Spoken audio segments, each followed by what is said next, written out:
Hey everybody, it's me, Edward Jones, back with an updated video on the Polymer80 Solution Finder project. It's going to be a part 2 to the upper assembly. We're going to do a complete assembly here.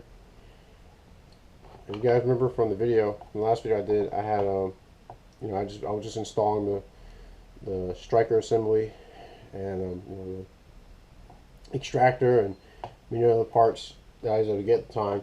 But now everything came in. Also, what's included right now, I have this shock absorber that keeps the slide from beating the mess out of the frame during operation.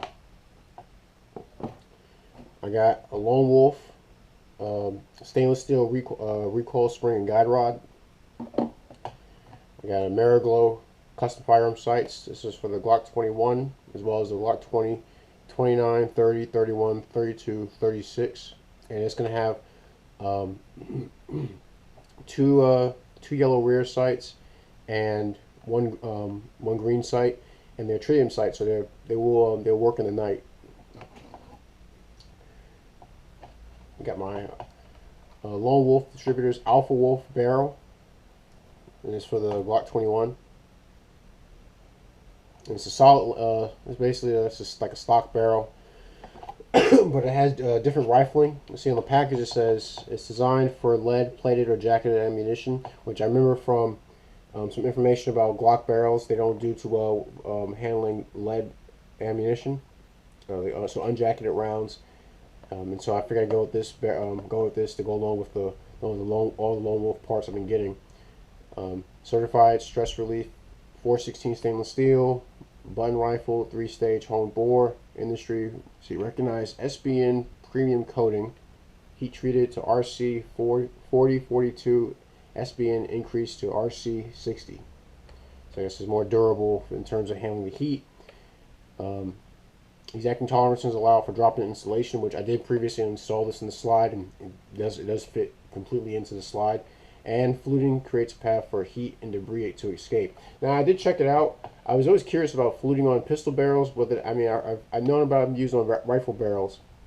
I didn't really know if there was much of a benefit to having on a pistol barrel, but from what I understand, it helps dissipate heat faster, but they also heat up a little bit faster. So I guess I guess I could just say a fallback on it, just looking pretty cool. So I'm just gonna take this out the package.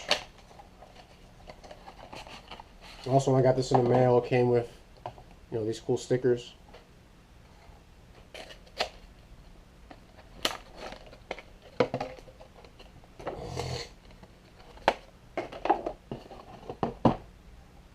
This aside, as you see, simply it drops in.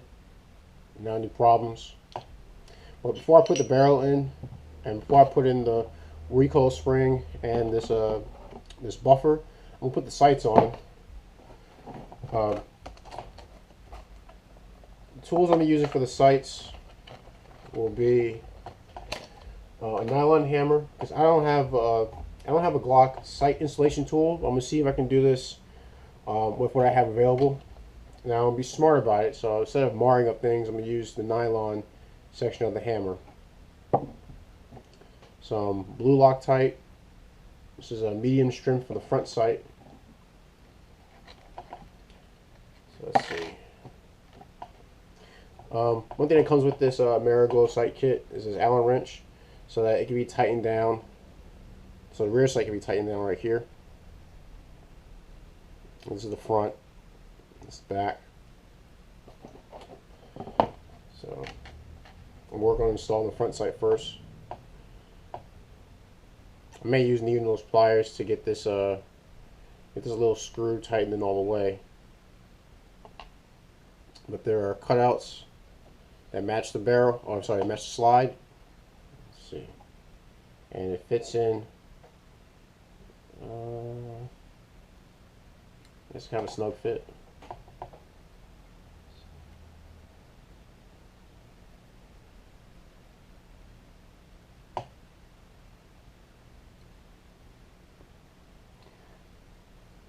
Let's see. I may have to use a hammer to get this in. Put the camera right here.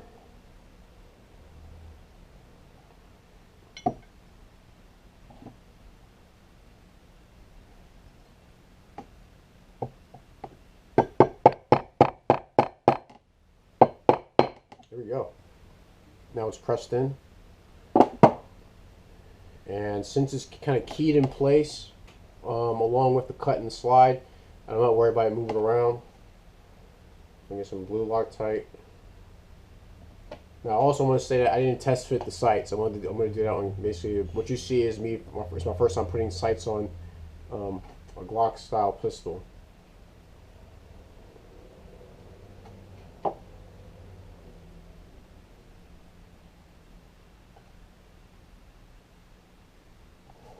Let's see if I can just drop that in there. There we go. As I can get it started.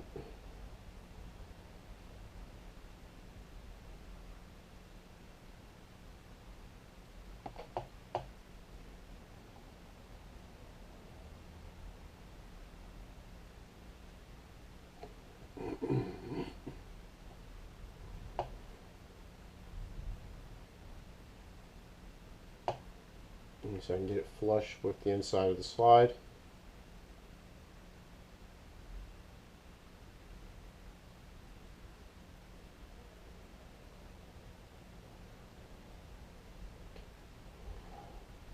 It's in there.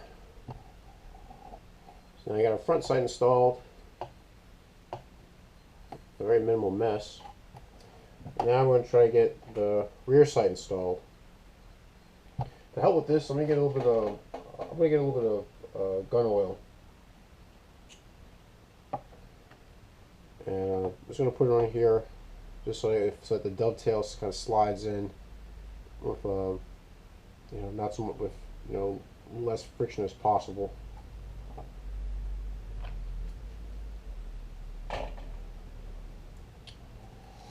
Okay. Everything else to the side.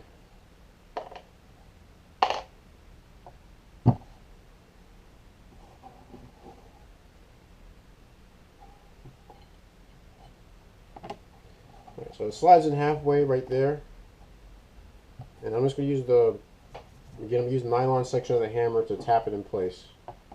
Let's see. I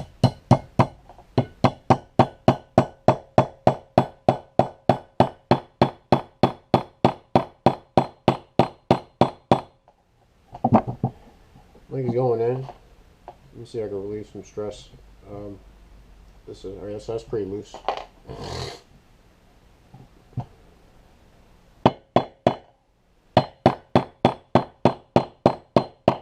Oh.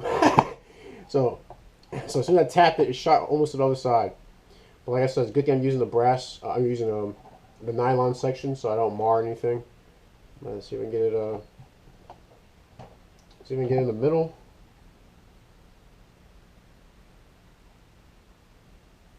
That looks to be about it. I'm going to tighten it out with the Allen wrench.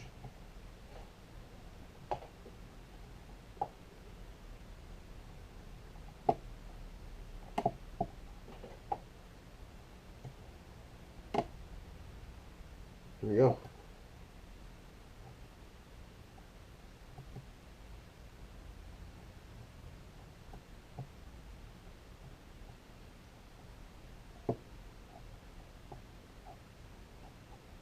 Not too much force, so I don't strip the hole. But there we go. Now we got our sights installed. Let's sweat it. I think it looks pretty good. I think I'll make a nice sight picture. So I'm just going to wipe this thing down a bit just to get rid of this excess oil.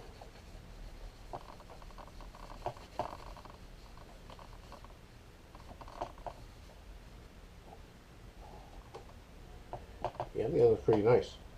Something I also notice, if you can see here, these steps. I wonder if those are meant for a punch to be positioned there. If you're fitting this and the fit is a little too tight, that's what I wonder. I wonder if a punch is meant to rest there while you're pushing it, while you're tapping this in place.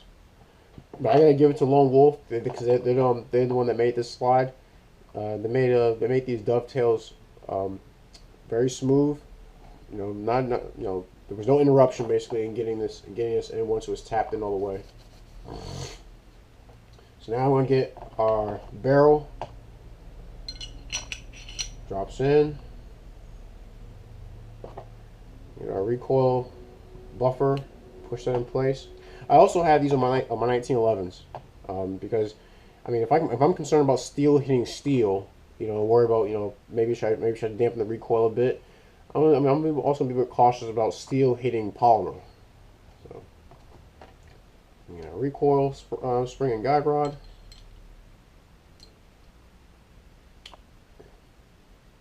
There we go. There we go. Pop in place. And that's it. So that's the slide completely finished. As you guys seen in the previous video, I already did the, you know, parts. I gotta say, getting these parts in was wasn't too difficult. It was just a matter of, you know, getting enough information to know, you know, what those plastic sleeves were for, and make sure everything was lined up right and installed properly. And also I kept it and keeping account of all the parts. So that's it. It's my slide. It's a complete slide with the help of Lone Wolf, a lot of parts and accessories. I'm not being paid by them. I think everything went together very nicely. So I would say I recommend them if you're looking to build a Polymer80 pistol or upgrade your existing Glock with some newer parts. But I would say that this slide is complete. Next video I hope to make would be having a complete pistol and be at the range test firing it. So the first shots you'll see on camera will be the first shots that I put through this pistol. But that's my video. I hope you guys enjoyed it. I hope you guys enjoyed the series. And like I said, look forward to when I do the testing video. Any gripes, complaints, send me a PM. I see what I can do to address them. If you guys are wondering where I've been for, you know, cause I haven't put out some videos for some time. I just figured I'd take a break. I still answer comments, but I wanted to make sure I take a little break to handle a few things that's been going on in my personal life, and you know, just take a break from things for a bit. I really appreciate everyone who's, you know, has some input in this project. Also appreciate the donations. If you want to donate to this project or any other projects that I hope to have in the future, look for the PayPal link to give up that cheese button on my homepage, and you can make a donation amount of any kind you like. But that's my video. This is part 2 of the Polymer80 Solution Finder upper assembly, and it's complete. You guys take care. I'm Edward Jones, and God bless.